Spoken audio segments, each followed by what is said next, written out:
Very well. What we learned so far, we start talking about hypothesis testing for the mean. Remember, we start talking about different types of hypotheses. And it was a summary that I asked you to write on a piece of paper and use it as a reference when you're dealing with hypothesis testing. Hypothesis testing for population mean, and the other one is hypothesis testing for population proportion. In previous session, we talked about hypothesis testing for population mean, mu. We had 3 scenarios. In each question related to hypothesis testing for population mean, you either work with the first scenario, or it is the second scenario, or it is the third scenario. And remember that we used our calculator to make sure we find the correct p-value. Well, we have another situation that you might end up seeing in different statistical analysis questions. Hypothesis test for paired samples. What is a paired samples? Introduction. In previous lesson, we tested claims about a population mean. In this lesson, we learn how to test a claim about a population mean of paired differences. So our focus is on paired samples. We will see that the process of testing claims about a population mean of paired differences is the same as the process for testing claims about a population mean. Very well. Assessing a psychological treatment.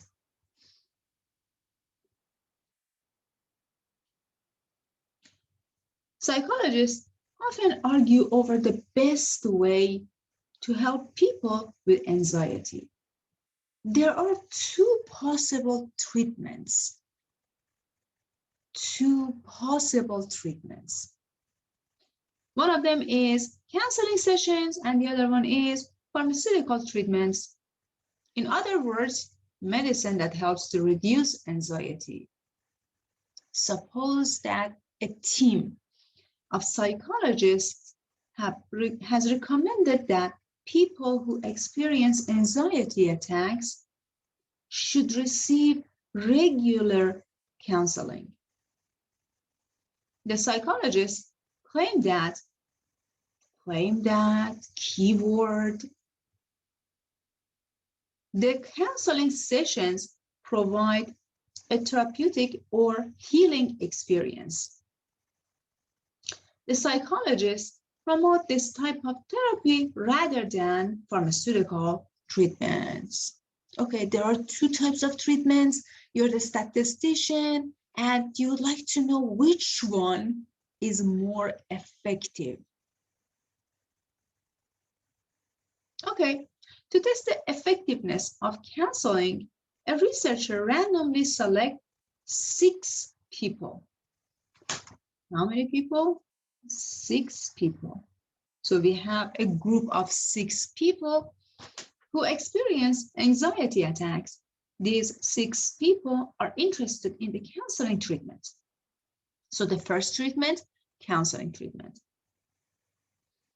The researcher gives each person an anxiety test before and after the person has a counseling session with a therapist. Higher scores on the test indicate a higher level of anxiety in the person taking the test. Very well. Okay. You're the statistician. This is the first treatment. It's counseling, and You are collecting data pre-counseling and also post-counseling score. You're interested in knowing that if counseling sessions reduce anxiety or not. So we need some measurements before and some other measurements after the treatment. The test scores of 6 people are shown in the table below.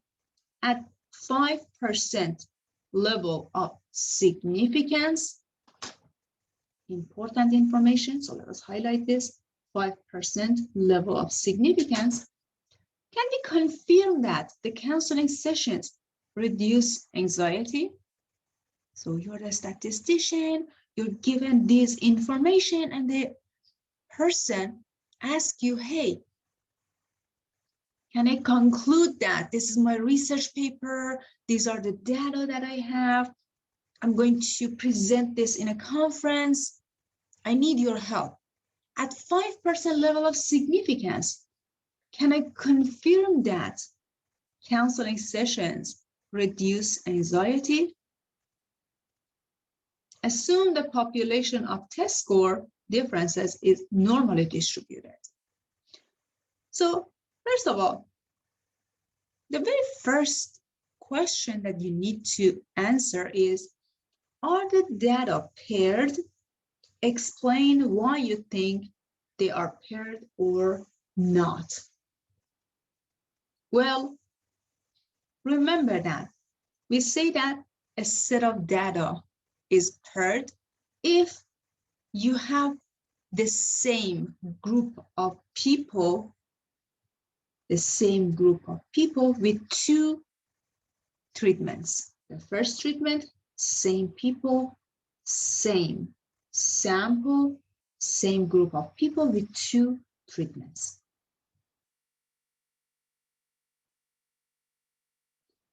Treatment 1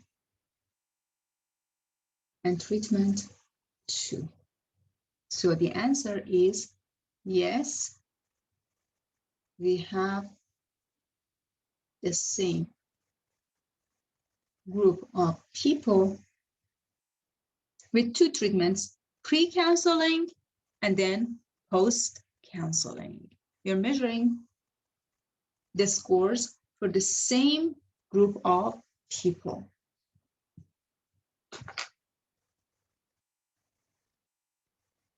Okay, perfect. Our next step is to construct the null hypothesis, alternative hypothesis, then decide at 5% level of significance, we reject or fail to reject the null hypothesis. This is our information. Now we're going to start constructing null and alternative hypothesis for this collection of data.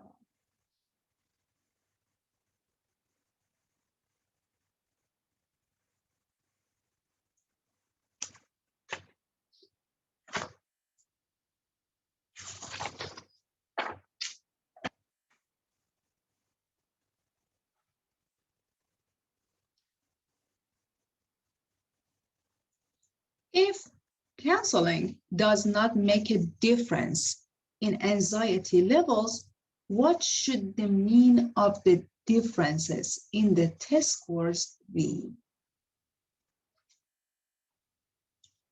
Again, if counseling doesn't make a difference in anxiety level, what should the mean of the differences in test scores be? It means that previous and post scores are the same. So if it doesn't make any difference, it means that the scores must be the same. So it must be 0. So the mean must be 0. If there is no difference between the pre-counseling score and post-counseling score, it means that it is 0. There is no difference between them. If counseling helps reduce anxiety and does make a difference, would we expect the difference to be positive or negative? Well, okay. Remember that the higher score shows more anxiety. So if pre-counseling has a score and post-counseling has another score for the same person, if it is effective, it means that the person experienced higher score for anxiety before counseling. So it means that the pre-score must be larger than the post-score.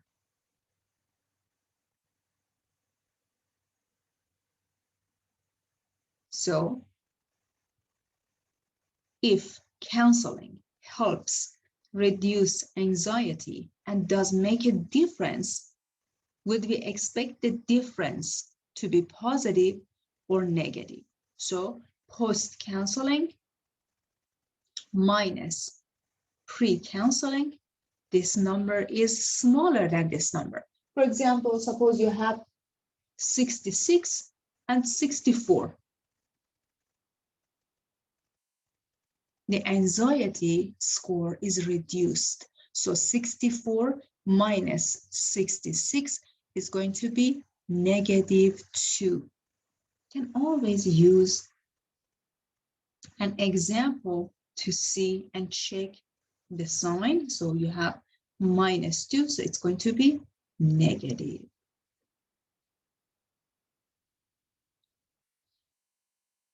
State the null and alternative hypotheses. Well, okay. We're going to claim that it is effective. The claim is the counseling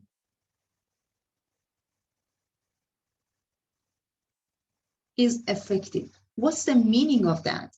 It means that it reduces anxiety. It means that the difference is negative. The mean is negative. The mean is less than 0. This is our claim. Claim is counseling is effective. It means that it reduces the level of anxiety. It means that the mean is going to be negative. The mean is negative. So again, let us get back to what we constructed before. Which scenario is this? Is this the first scenario? Is this the second scenario? Or is this the third scenario? It says less than 0. Less than. So this is the first scenario. It means that we have a left-tailed graph. Our alternative hypothesis in this question is given to us. Alternative hypothesis, which says mean is less than 0. And the null hypothesis, even though null hypothesis is not given, we can quickly construct the null hypothesis because null hypothesis is the opposite of alternative hypothesis. Mean is larger than or equal to 0. As you know, the tail of the graph depends on the alternative hypothesis, and this is a left-tailed graph. Left-tailed graph. Okay, left-tailed graph. It means that this is your rejection region on the left-hand side. Are the criteria for approximate normality met? Yes, of course, because in the question it says, hey, suppose it's normally distributed.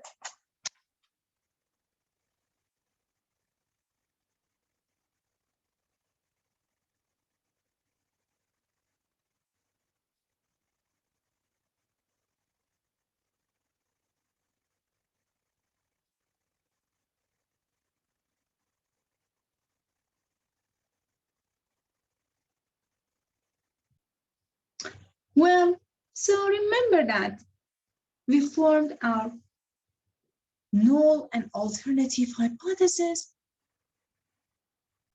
Now we're interested in finding the standardized test statistic. We want to know what is T. T is equal to X sub 1 bar, the mean of the first sample, minus the mean of the second sample, minus the difference between the population means divided by square root of S sub 1 squared divided by N1 plus S sub 2 squared divided by N2. We're going to calculate our T, and eventually we're going to use our calculator to make these calculations.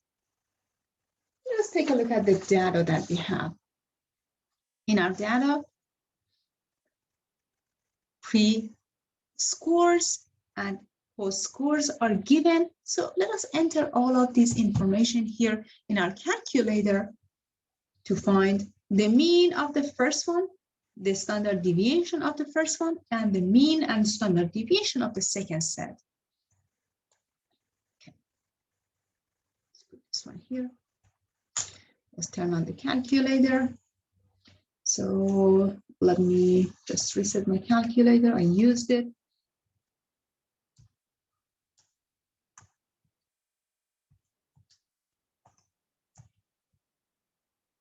Reset the defaults. Okay, let us go to stat, edit, in L1.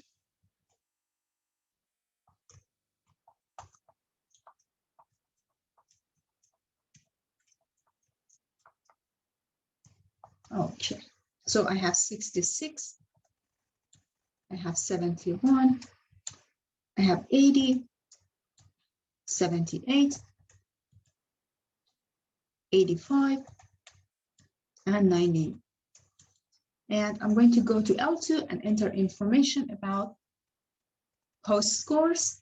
So 64, then I have 65, 79, 81, another 81, and 91. Okay.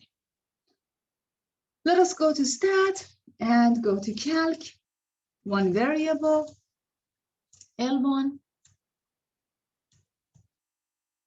Okay, so for the first set, X1 bar, or the mean of the first sample, is 78.33. And I'm going to go down inside the radical. S sub 1 is 8.82. Remember, it must be squared, divided by N1. N1 is the sample size. We have 6 people in the first sample. Now we go to stat, we go to calc, one variable. Now I need to change L1 into L2 because the rest of the information are entered in L2. So second 2 gives me L2. Let us do the calculation. It is 76.83 divided by S is 10.44. 10.44 squared divided by 6.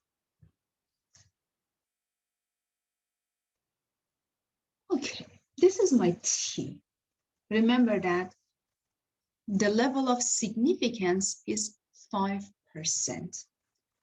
Let us go to stat. Let us go to tests. We have 2 sample t-test. 2 sample t-test.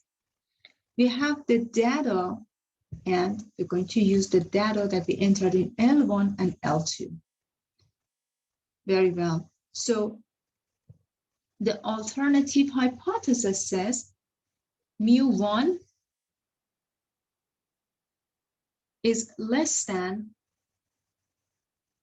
mu2, or is it larger than mu2? So we're going to select the second one, which is related to inequality. Here we go. So larger than mu2. Okay.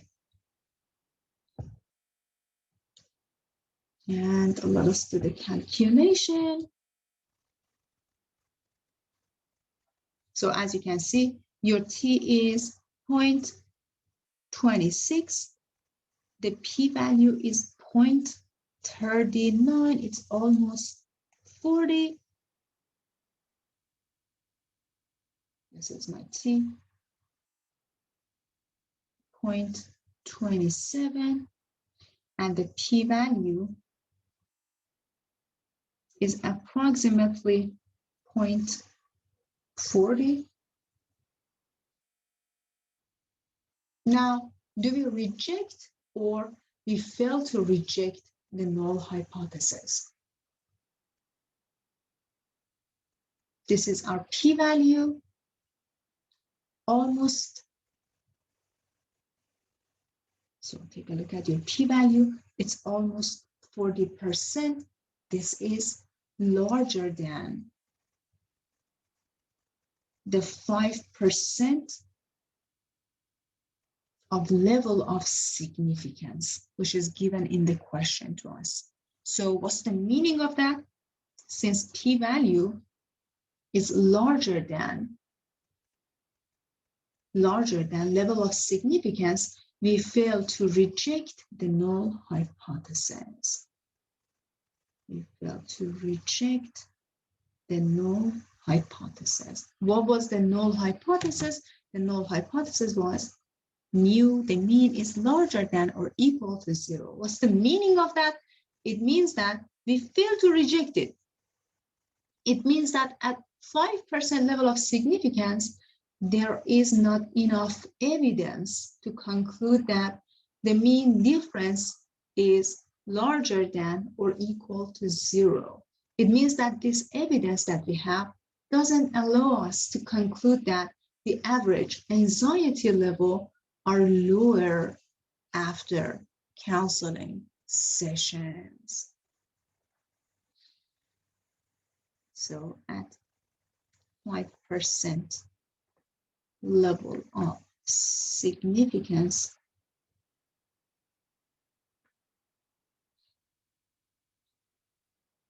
we cannot support that counseling is helpful.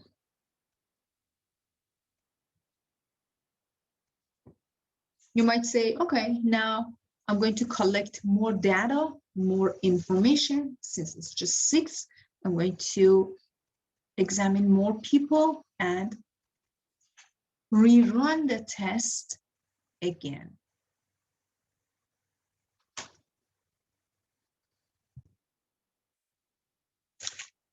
Very well. So let us start part 3. We're going to talk about hypothesis testing, and then we're going to construct confidence interval for difference in 2 population proportions. So far we talked about population mean and how to analyze population mean. We're done with that. Now we're going to work with the difference in 2 population proportions.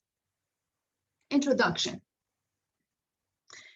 In this lesson, we will explore how differences in a sample proportions can be used to estimate the difference in population proportions. Again, remember that we have populations. Those are large data sets. We don't have enough time, enough money, enough people to gather information in these two populations. So what we do instead, we just take random samples from these two populations, make assumptions about those information taken from these two populations, and then we say, well, since those informations are coming from these two populations, it's safe to say it satisfies for those two populations as well. Okay.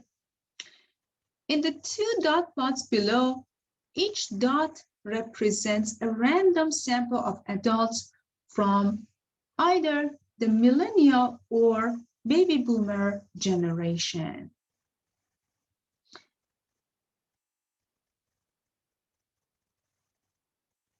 We're going to use specific differences in sample proportions of two populations who used Facebook for political news. They collected the data for us, and these are the dot plots that we have from those two population samples. The location of the dot on the x-axis shows the proportion of millennials or baby boomers in that particular sample who relied on Facebook for political news. 100 different samples of size 65 from the millennial population were randomly generated. Similarly, 100 different samples of size 50 were generated from baby boomer population.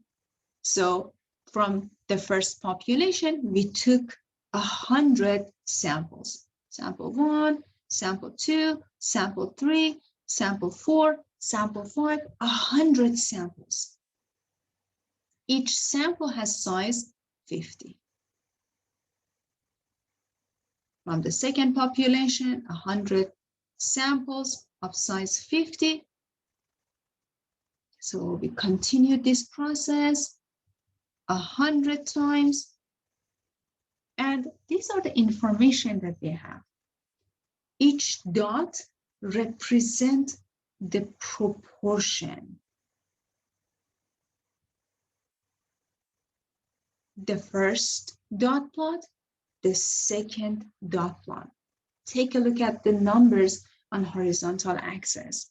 These are in decimal, or if you convert them into percentage, you have 20%, 30%, 40%, 50%, 60%, 70%, 80%. So for millennials, as you can see, the data are highly located on the right-hand side. So if you want to investigate the mean or typical value, you say, hey, the typical value is around 60% here. This is the data, the center, the typical value, the balancing point is about 60% here. However, for baby boomers, it is highly located on the left-hand side. So it seems like the center is around 35%. Remember that we are collecting the data and we're interested in knowing the proportion of people who rely on Facebook for political news. What is the proportion? The proportion who rely on Facebook for political news for millennials seems to be around 60%, which is huge. And the proportion of baby boomers who rely on Facebook for political news is around 35%. Okay, you have two populations and we took samples from those populations. And these are the visualization. Remember that as a statistician, after collecting the data, we're interested in visualizing the data. It helps us to understand the behavior of the data. Okay, what is the next step? You're the statistician. Just looking at the data is not enough for you. You cannot go to a conference and say that, hey, I collected the data and these are the shape of the data. So based on the shape, I'm going to make assumptions and make conclusions about populations. We need numbers. We need numerical characteristics to be able to form hypothesis testing, to construct the confidence interval. It's not enough. Okay, in our next step, we're going to make some calculations. What are the calculations? Well, through the discussion, approximate normality of sampling distribution is assumed. So we already know that we have a normal distribution and the normality is met. This means we assume that the underlying sampling distribution are roughly normal. So we're happy about that. We can move on to use formulas that we introduced for normal distribution. The assumptions require that n times p and n times 1 minus p are both at least 10 for both the populations of millennials and baby boomers. So based on the data that we have, we're interested in finding the sample proportion for the first and the second one. Compare these distributions of sample proportions in terms of center, shape, and spread. The center, we're going to pick a value that best represents each distribution for the dot plots above and one for the proportions of millennials, P sub M, and one for proportions of baby boomers, P sub B. So remember that when we are using hat, it means that we are referring to our samples. P sub M hat and P sub B hat. Well, by looking at the dot plot, you can say that the center is around 60%. So 60%. And the center is around 35%. These are just approximation. You might come up with a number which is close to these numbers, like 61%, 62%, 36%, 37%, and so on. These are just approximation. Shape. Examine the shapes of distributions. Do these distributions of values appear as if they may be drawn from a normal population? Well, take a look at each of these graphs. It seems to be normal, and the second one, it seems to be normal as well. So approximately these are normal by looking at the shapes. Look at both distributions and compare their spread.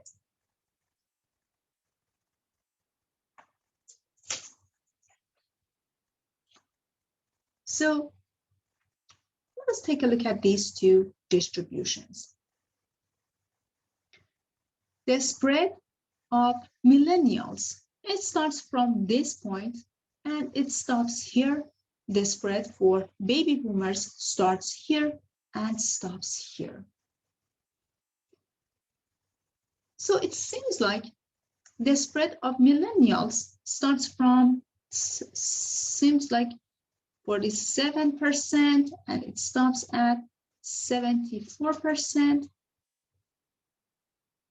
So this is the spread between these two.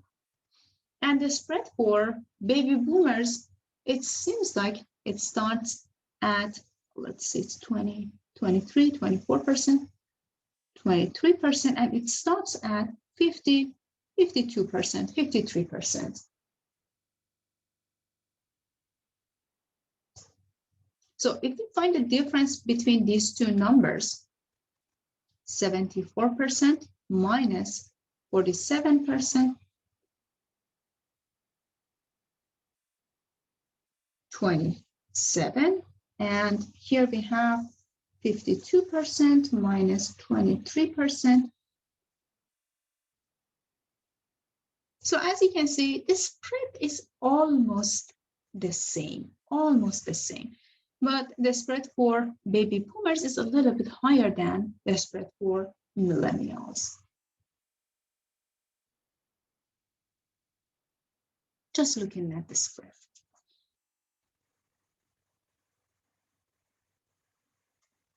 Okay. In our next step, the dot plot below displays the distribution of all differences in proportions between millennials and baby boomers. So what did we do? We took the proportions and we start subtracting them. What is the difference between them? We are interested in constructing a new distribution using the differences between these two distributions. It ends up giving up this new distribution of proportions of differences.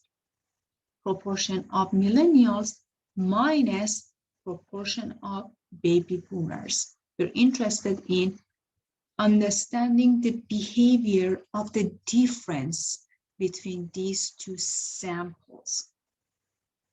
So the dot plot below displays the distribution of all differences in proportions between millennials and baby boomers. This dot plot combines the information from the two dot plots above.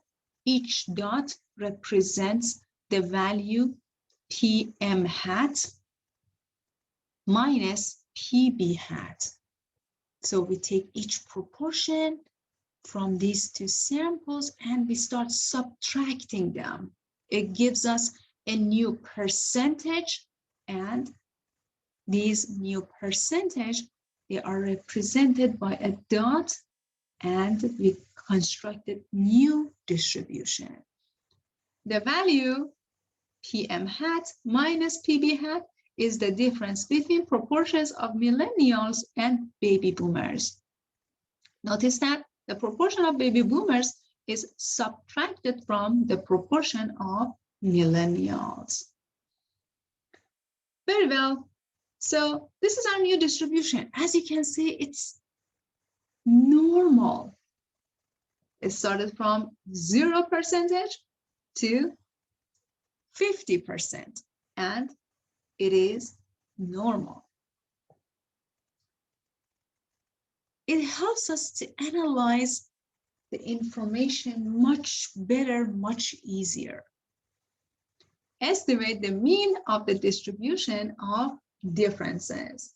So as you can see, the center on the horizontal axis is around 25%, maybe a little bit less. So we're going to approximate that by 25%. How does the mean of the distribution of differences compare to the representative values from the individual distributions of proportion in question 1A? Well, so when we have 25% as the center or representative for this new distribution, we can compare this number with the difference between these two means. So the mean of the millennials, it was around 60%, am I right? And this guy was almost 35%. So if we find the difference between them is around 60% minus 35%. which is, well, okay, 25%. We got a very close value to the center of this new distribution. It means that we are on the right track.